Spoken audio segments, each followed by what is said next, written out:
you know, Ethan, I've experienced quite a number of, adverse situations, negative situations in my life. Basically, I've been through pain.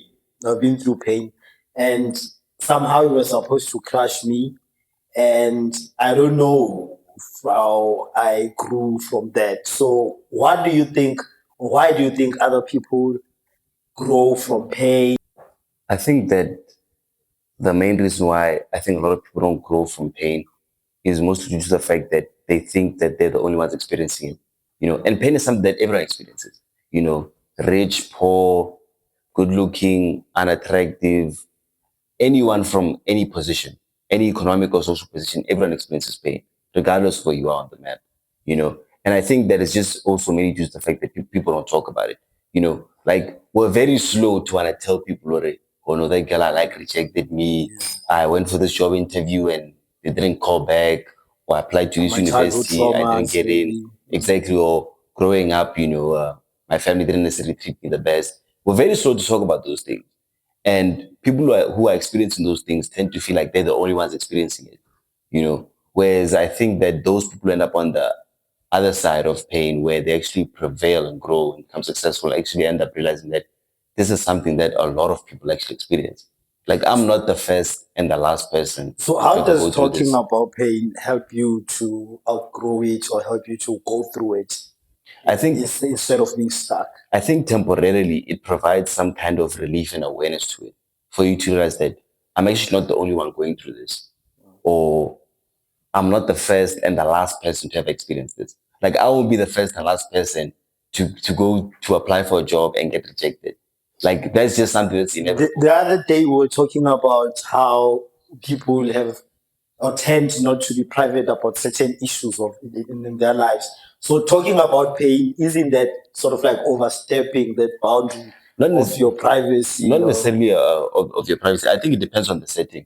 Like so, for example, I think maybe if someone's giving a motivational speech and they share their fears, I think that's fine. Or if let's say like me and you are having a private conversation about things that I've been going through, you can even jump in and tell me, "Oh, dude, I've gone through that 1,000 times." Because also my generation as well, too, as we like thinking it was very difficult to get a job. I've been rejected this many times. But then I'm sure if they come up to someone who's mature as you, who's lived so long, they can ask you like, live so long. How long have I lived? That is so long. relative to them, Yeah. you've lived long relative to them, so they can come, Oh yeah, oh look, yeah. so they can come and ask you or tell you about the experience. And you be like, dude, that's normal, dude. Like that Yes, girl you you liked, also be that girl experiencing you liked this. rejected you, dude. I've been rejected like hundreds of times by girls that I've liked. Or they come up to you and tell you that I applied for this job, and they don't call back, and they're mad and they're pissed, because I think also whenever you're new to something, you tend to also become naive towards you think the first job you apply for is the first one you're gonna What you're get, going to get, when yeah. that's mostly not the The first case. interview you You know, attend, you're going you're to gonna get ace the it, and role, that's yeah. like for most people, that's not how things go. It's usually after like a few towards like you actually progress. So I think that obviously like someone like of your stature can tell someone who's my age and be like, dude, it's normal. If that girl rejected you, it's normal. And then all these different traumas that we go through as people, because sometimes when you go through something, it feels like it is your own adversity. It feels like other people are not experiencing Exactly. the You'll same think that traumas. everyone else is perfectly fine, but in reality, there's people who are probably even doing worse than you. Yeah. But then I think it's just a matter of just realizing that what you're going through is normal, and that most humans also probably go through it as well, or at least most humans also go through some form of adversity. And then it's also a matter of how you respond to it. And How I are you think going to react to it? exactly. So I think that just touches on being aware of what you're going through and realize that you're not the only one. And then you reach a point where you can self-reflect. Then from self-reflection, you go on to self-motivation. And I've heard you a lot talk about how people need to have a certain mindset. Can you please touch on how part of having a strong mindset is also being able to self-motivate? And having a strong mindset and being able to self motivate, it stems from acceptance of the situation. When you're feeling defeated, when you're feeling as if you're not making it, that you need to accept that status quo. You need to accept that situation. That okay, fine, I went through this trauma. Accept the situation, the fact that my dad wasn't around. No, I accept the situation that when I was going through hard times, even people who were supposed to support me, people who were supposed to be there for me, they actually shut me down. You accept such situations, you accept these traumas, you accept these adversaries. I feel that is a way you can take your first step in growing from that, because a lot of people don't want to accept. We've gone through certain adverse situations, we are going through certain traumas, but we don't want to say, okay, fine, you know what, this is happening to me, let it happen, or that happened to me, I accept that it happened to me. And a bigger part of acceptance has to do with forgiveness. I know we've spoken about forgiveness many times, and the thing about forgiveness is not only forgiving others, it is also forgiving yourself. That, okay, fine, you know what, maybe I limited myself, maybe I let myself down, years and years of substance abuse, and then now I'm amounting to nothing, or years of experimenting with boys. So now I'm a teenage mother and everything. So it really starts with acceptance. Once you accept, and then once you move on to forgiving. Once you forgive yourself, and forgive whatever background or whomsoever was in your life or around you that made it hard, or that gave you the trauma, or that gave you the pain. You also forgive them, because when you start forgiving, I feel that is when you start lifting a whole lot of weight off your shoulder.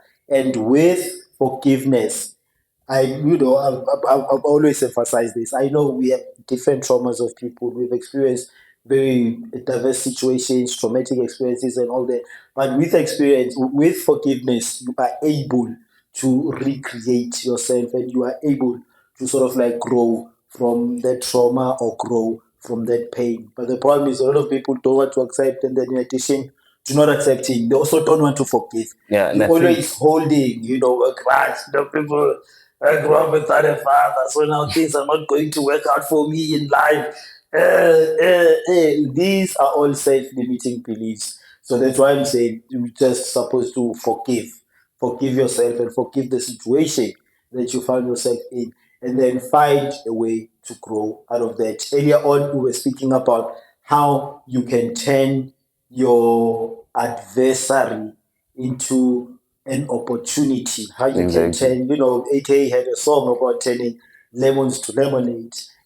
So I feel it's important to adapt that attitude in order for us not to get stuck in pain, in order for us not to get stuck in poverty, in order for us not to get stuck in any negative situation. It's always good to work with what we have. It is the lemon we have, and then let's turn it into lemonade. I know it's much easier said than done, Yeah, but basically, how exactly. you do it Exactly. is looking at your situation and creating change where you are with what you have in the way you know how. Yeah, and I think you said it pretty well. Towards it's easier said than done. Towards I think most of us, or if not almost all of us, know the solution to our problems. Like we know what's required for us to break that addiction, stop that bad habit, reach that milestone, get that grade on the exam, but we just don't want to pay the price. Mm, I heard once entrepreneur once said that we tend to think that the things we buy have a price, but also when it comes to the achievements that we want.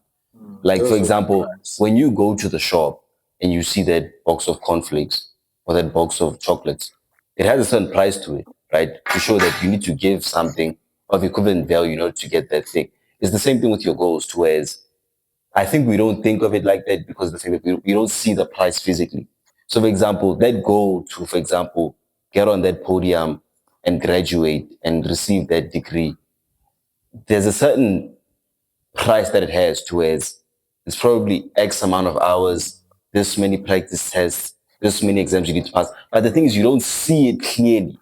And I think that's why most of us don't realize that all of our goals have a price. And at the end of the day, you're not going to get the goal unless you meet that price. Even if you're 1 cent short, you're still not going to get that item at the shop. They're going to be like, listen, we can't help you, man. You just got to pay the full price. It Same thing reminds with me your goals. of something that I always say people, we all want greatness. Everyone wants greatness, but we despise small beginnings. We want greatness, but we don't want to fail while we going to achieve that. We want greatness, but we don't want to start small. If Exactly. someone has a business and then you only been operating for 1, 2 years, and then you already want your business to be making millions. You don't want to Exactly. start small. You Exactly. only have one or two clients, and now you feel like you're not going to open shop in the morning because you only have one or two clients. Continue opening shop for those few clients. Never despise the days of small beginnings, because you might look at somebody else and say, ngizofika nini kule-venda kamapholisa or yaka-Council Small, mina mangenza igig abantu abayi-2 kuphela abazayo. Continue ulokwenza ama-gig wakho, continue doing what's necessary. Someone might be looking at themselves saying, when am I going to reach, that level of a successful business person here in South Africa? You can name the Exactly. names. And also, Yeah, but at the same time, you talk with what you have, the idea that you have in time with your investing effort towards it, it is going to grow, and it can even grow bigger then it surprises you. It can even grow bigger than you had imagined, and it can even grow bigger than those people you are pointing hands or fingers at and telling yourself that they are better off than you. So there's this mindset of despising small beginnings. There's only a few people now. No, I'm not doing this. I'm not doing that. Randy, I feel it's important to continue serving, continue doing what you do, continue, fulfilling your your destiny, calling, your your journey. destiny, no matter how few or how small it seems to be, because you shouldn't underestimate the days of small beginnings. Soon Yeah. enough, I do believe in people becoming rivals with their idols. Not that you're only going to have idols, people you look up to your whole life. You need to reach a certain point where You're you even are competing with them. rivals with your idols. Yes, it's possible. Exactly. I do believe that it really is possible. Just if people wouldn't despise the days of small beginnings. Yeah, because small beginnings, to me, they matter most than someone who has actually made it. I'm interested to understanding someone who is actually studying on something instead of someone who's already made it in the industry. Exactly. And I think one thing that we always forget is that these big YouTube channels, Facebook pages, and TikTok accounts, like they all started at 0 followers at some point. Like everyone starts at 0, but it's just your amount of consistency and quality that determines how quick you're gonna get to that next milestone, which is a million subscribers or a million followers. So I think that's just something that helps me a lot to remember is that all of us started at 0. But the thing is, we live in a world where a man is judged by the amount of cars he has. We live in a world where, someone who's successful online is going to be judged, assessed, or evaluated by the amount of followers or by the amount of likes and the amount of amount of people that they have. So, what do you think? Do you think numbers do actually matter? I think, yes, numbers do matter, but they're not the full picture. So I like saying that they're a piece of the pie than the actual whole pie. So I'd say that obviously, if someone has a lot of followers, a lot of traction and attention, to some extent, it might be an indicator, not a signal, an indicator to show that this person might be actually doing something of value. Because if it wasn't of value, then I don't think anyone would be watching it in the first place. So I do think numbers play a role, but I think at the end of the day, the core is the quality and the content itself, which actually determines the quality, the person behind it, and who's running it, and what are the intentions running it. I think those are the biggest And factors then as for well. someone who doesn't have high numbers, what about them? And you see that whatever they're doing, they try to create certain value. I'd say that it's just a matter of time. I think it's just a matter of time and consistency to show after one upload, you're probably not going to get that many followers. After 10, probably not that many. After 100, probably not that many, but it's still going to be more than you had when you had 1 or 2 uploads. Then even after 1,000 uploads, it may not even be a big jump, but I promise you, it's still going to be more than the amount of subscribers or followers you had when you were at 100. And I think that eventually you just need to keep the consistency going towards, for example, when we're on 100,000 podcasts, where on earth are we going to be? We're definitely not going to be in the same place we are today after having only 10 videos uploaded. So I just think it's a matter of keeping the ball rolling and keeping the snowball effect intact and the consistency rolling. Because I really believe in value over numbers. Because especially with the online communities, everything that happens on the digital sphere, you find there's a lot of content out there. Everyone is creating content, but a lot of content is of no value. It's not the type of content that you can listen to a few years later and still gain something from that. Quick pause for a second. If you're enjoying the conversation, we'd appreciate it dearly if you hit the subscribe button and the like button, as it allows us to bring you more episodes like this and allows more people to find the channel. So I am really about value, but I understand we live in a society that counts numbers. We live in a society that is really crazy about numbers. So I feel we need to also find or strike the balance. And the balance, Yeah, exactly. try to ensure that whatever we do, like I always say, any service, any product, it is supposed to be solving a problem in society. It shouldn't just be for the fun of it. It shouldn't Exactly. just be for the hell of it. But anyway, we're just speaking about, certain mindsets that people can have that can help them to grow from pain. And just to emphasize that it really should not be about despising the days of small beginnings, and it shouldn't be about being afraid of that established someone, telling yourself that you might not reach to that level, because as we're saying, that we believe in situation where idols become rivals. Exactly. And I think it's just also just a matter of taking things one step at a time. I think it's obviously very easy to get demotivated when you're in a race and you see that guy's like 100 meters ahead of you. But then if you focus on just getting from 0 meters to 10 meters, I think you'll be more motivated than to keep going compared to just always looking at the guy ahead of you. Because even those exact people who end up rivaling their idols, those are actually people who they caught inspiration from their idols and then eventually shifted the focus from the idol to them. It was like, okay, you know what? I'm just gonna today, my goal is to generate 100,000 Rand in revenue. Then when they don't hit that goal, maybe they'll drop it to 50,000 Rand in revenue this year. Then again, they keep pushing it and they reach 100,000, 500,000, million, 10 million. Then now it's 50 million. And now all of a sudden they're surprised that, whoa, my rival who I used to look up to at Vodacom, I'm now competing with to get the same client. And it's just a matter of just that consistency, and just focus on what you're doing and self-motivating, like I said to us. Even if you don't hit your goals in the desired time frame you want, just extend the time frame and just tell yourself that, okay, let me see what I did wrong and let me just try and push myself forward. It's very important to sort of like focus in your own garden. Don't be competing with your neighbor's garden and The everything like Kumalos. that. No. You just focus on your own garden and make sure that, okay, you are sowing whatever you want to reap. As we always say, you reap whatever you sow. So if you sow sparingly, you're going to reap sparingly. And if you sow bountifully, you're also going to reap bountifully. Because I also feel there is where it gets a lot of people, because we live in a society that's very competitive and overly comparing. We always feel, oh, are you trying to do this? Or are you trying to become the next Maporisa? Are you trying to become the next what? Gandhi? No, you're not trying to become the next anything. What you're doing, you are carving a path for yourself. You are you, and you going to create whatever service, whatever product in a way that someone else cannot create it. I feel a lot of people sometimes get stuck because they are afraid of just being themselves. And being yourself is just doing things the way you want to see them done.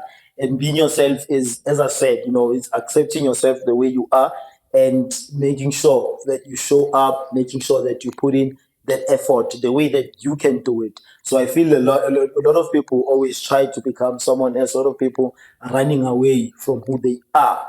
And you said something interesting earlier on when you spoke about the reason people fear being alone or spending time with themselves.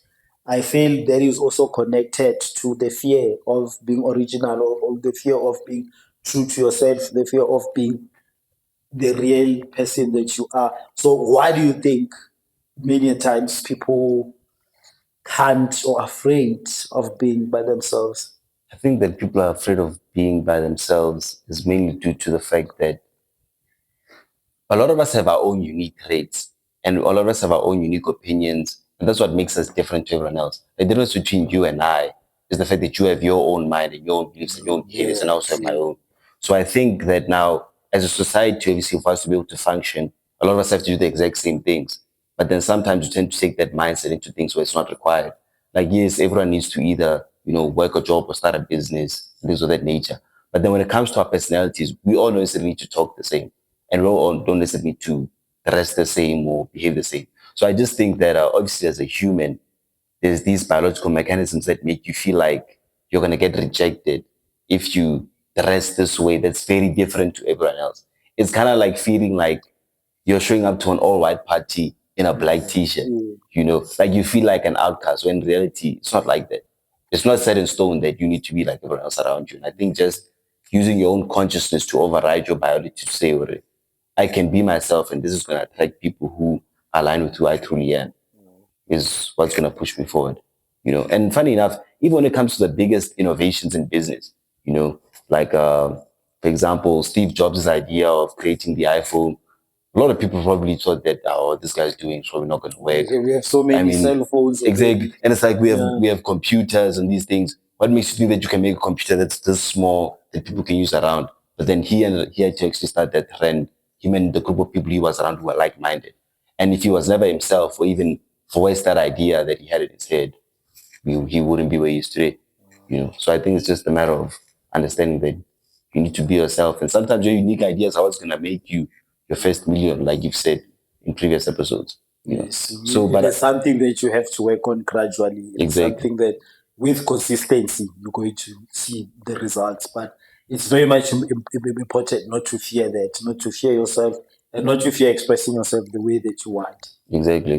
But I want to ask you, when it comes to looking at other people and evaluating them, have you ever met an individual and thought, this person's not being authentic, or this person's not being themselves? Or just, let's say, being with someone by themselves and seeing them act totally different to the way they act with other people. Have you ever had that experience before? Yes, I've had that experience a lot, because it comes from the way we programmed or the way we are conditioned.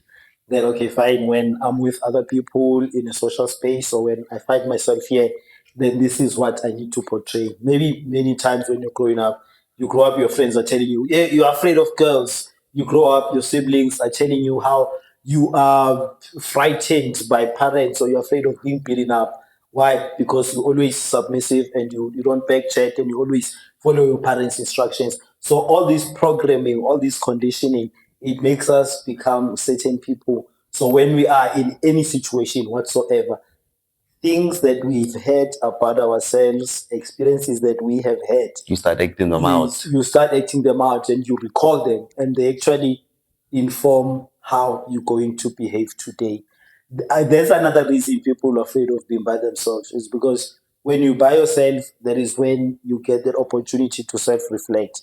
When you're by yourself and you cannot use your mind wisely, you cannot use your mind to consume, or no, to conceive positive thoughts, and then your self-reflection really is going to be something better, because you're only going to remind yourself of your losses, you're only going to remind yourself of your pains, you only remind yourself of your failures. So it's very much important. That's why I always say, this whole thing of being by yourself, not being afraid to be alone, it depends on the quality of a relationship you have with yourself. A lot of people want good quality relationships with other people. You want a quality relationship with your spouse, with your girlfriend, with your siblings, and with whoever.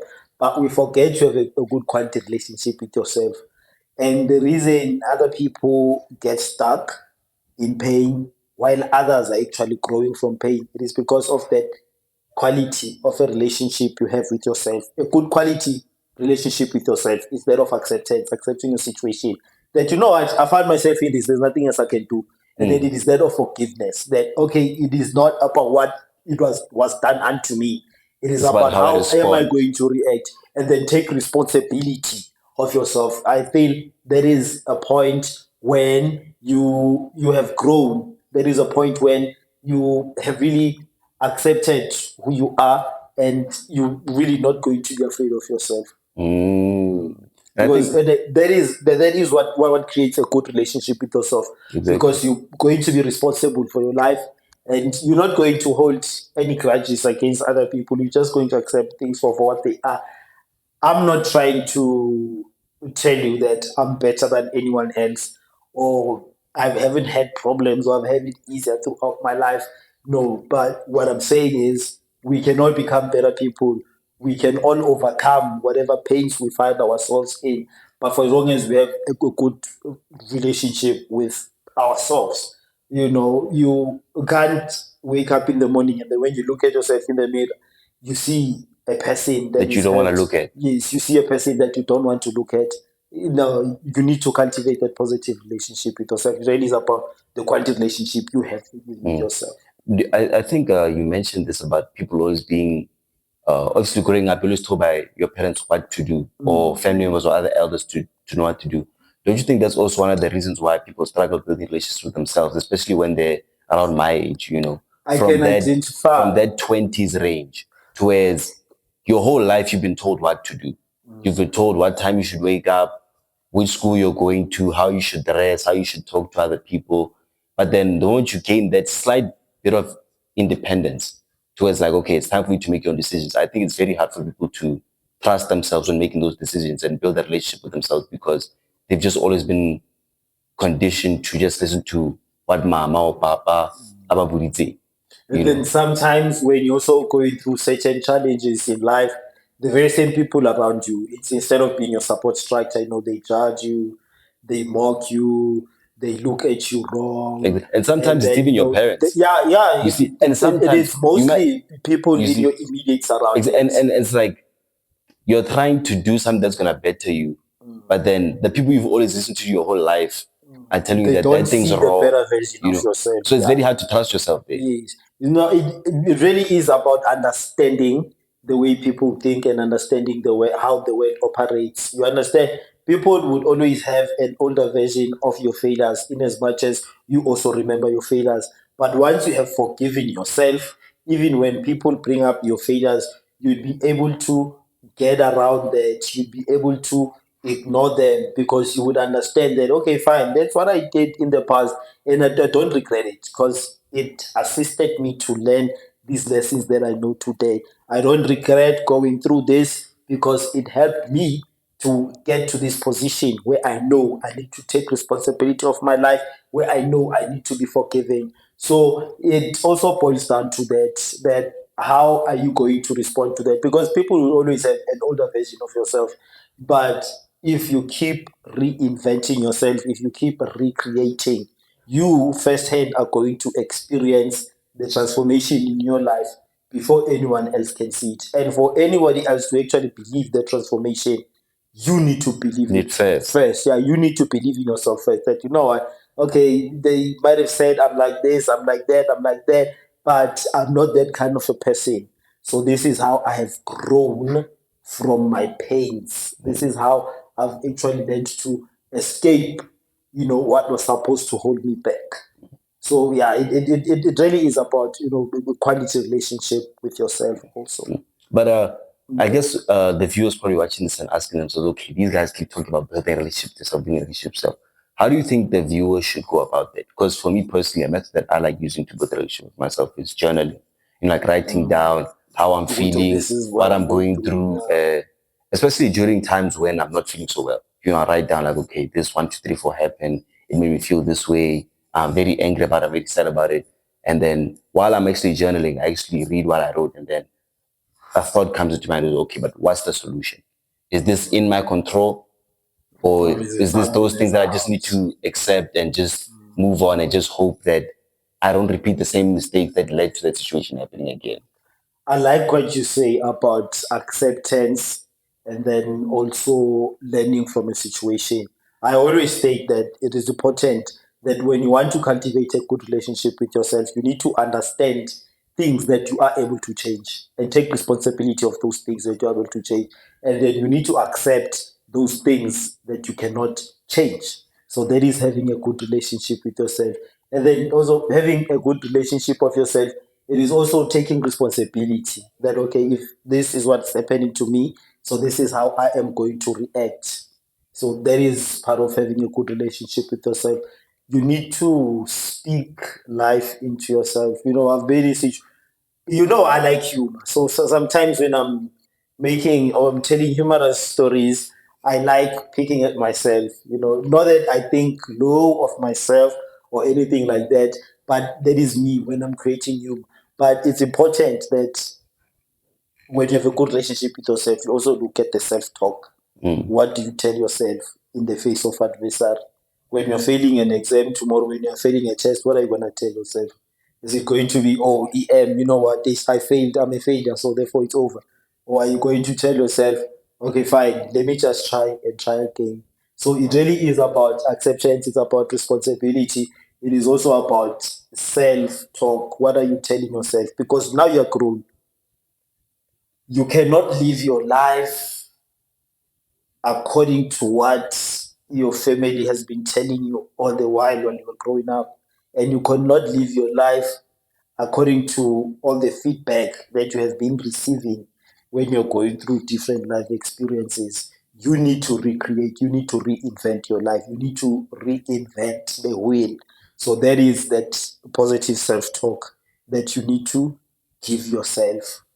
And if you're able to give yourself positive self talk, sometimes you need to look at the people that are surrounding you, because they might be planting all these negative seeds in your mind. They might be telling you of all these your past failures. They might be telling you of your limitations. They might be telling you of your inabilities. They might be telling you of other people who are doing much better than what you're doing, and what you are doing is not going to succeed. They might be giving you self-limiting beliefs. So that's why it's important to also look at the people that are surrounding yourself. If those people are not really bringing any value to your life, and if those people, they're not giving you the strength that you need to fly, the strength you need to thrive, then I really recommend spending time by yourself. True, I really true, recommend true. spending time by yourself. So a quality relationship with yourself, something you will know when you've engaged, and it is something you will understand as you grow. Then okay, fine. This is how I talk to myself, and this is how I respond to life circumstances, and this is how I just see life and see myself generally. I think this also relates to the other episode where you mentioned social media diet, to as you understand what you should consume and what And you what you shouldn't consume. shouldn't consume. Not only does that apply with obviously food and social media, but I think it also applies with also in real life. Yeah. Like sometimes, for example, maybe you have a friend or family member or even a random stranger tell you something that doesn't align with the way you want to go. So I think it's very important for you to understand that, okay, what this person said, yeah, it did touch me, did, hurt my feelings, but it's not something I should focus on. I should just cut it out. Just like a diet, towards, for example, like right now, my diet, trying to get a six pack. Right now, I currently have that bag right now. I think the same thing with that person who comes with their own negative self talk or trying to dumb you down. To sometimes you should know, okay, I just need to ignore what this person has to say. You remind me of another song I used to play on the radio while I was still growing up. Because we living in a world of fools, Yeah. bringing us down. Mm, While they all should let us true, be. true. Yeah, so Yeah, it is exactly. that kind of a world we're living Exactly. in. You need to understand no one would want to be kind to you. First, you need to be kind to yourself. And then once you're kind to yourself, even if the world is not kind around you, and then you will somehow find the good aspects. You will find kindness, because it is something that you've already given yourself. Exactly. I Yes. also remember this other video of Muhammad Ali and Bruce Lee talking to as Muhammad Ali was mentioning that a lot of people when he was young were telling him, no, Muhammad Ali, don't do this, don't do that, things are not gonna work Limitations, out, yeah. you're gonna fall. But then he explained to how in his head he thought that he gave the energy to whereas everyone's here on the ground, whereas he's like at the very peak of a mountain. And everyone's telling him, why are you looking over there? There's nothing there. But then he knew that he had to shut that noise out because of the fact that he was the only one who could actually see the views and the oceans and the beautiful skies because he was up there. So he also had to remind himself that I have a bigger vision than all these people. And not to say there's anything wrong with them or they're below But me, I but am. it's just that I have better vision than them. I can just see what you're not able to see. And unfortunately, I have to filter out what you're saying so that I know where I need to go. It's kind of like the same thing as, for example, whenever you take advice from people who don't see where you want to go, People who it's haven't also been in that exactly situation. it's the same as asking directions from the person who doesn't have the map. You have the map in your hands right here for where your life's supposed to go. Then this person who doesn't even have a map is just telling you based on what they think where you should go. But the map is clearly telling you go this way, but this person's going no, go that way. Obviously, you're gonna listen to yourself because you have the map, and it's very important. Whereas I think a lot of people they end up in that trap towards they have the map, but they don't even trust the map. It is And they because trust of what that other person say. people's contributions. Yes. Exactly. They always want to hear positive feedback. They need that validation. Exactly. That you know what you're doing right. You are going Exactly. far. So I feel we have to be one's own biggest supporter. You need to support yourself first before anyone else can support you. Because look at it, when I look at a lot of musicians around, some of them they create very beautiful music, some of them create crap music, but then all these people they are successful entertainers. They have a very large following and they keep releasing record after record, song after song. Spotify stream 100,000, a billion streams. So it really is about being consistent with what you want to do, and it is also about being your own big supporter even before anyone else can be your support. Like do everything that you do without any reservations, without holding back. You give your all to something. Earlier on, we've spoken about giving your time. We've spoken about giving your talent, your effort, and we've also spoken about Giving your treasures. treasure. Yeah, so it's also about how far or how bountiful are you going to soar. Exactly. Yeah, so in everything that you do also, in order for you to break away from whatever pain, in order for you not to be that person who's going to get stuck in pain, I feel you need to apply your whole being into it. It should not be something you're doing it half. And then you don't want to, you're not sure, you want to do it, but you don't want to do it. Exactly. Yeah, so yeah. Exactly. So I guess to sum things all up, man, it's just trust your own judgment. And even if you do make a mistake, you can always learn from it and always do better It than is you did last okay. time. Yes, it is Exactly. okay to fail. Exactly. Accept that, learn a lesson, and then move on. Forgive yourself. Forgive those that are around you. Take responsibility of Exactly. your own actions, the Exactly. way you respond, and what you're going to create or what you're going to reinvent out of that whole situation. And then, yeah, I really wish for people, we pray for the world that's not going to get stuck in pain. We pray for a world that will be able to overcome pain, that will be able to grow from pain and actually, realize our true potential. Cheers, man. Yo, EM, we done for the day.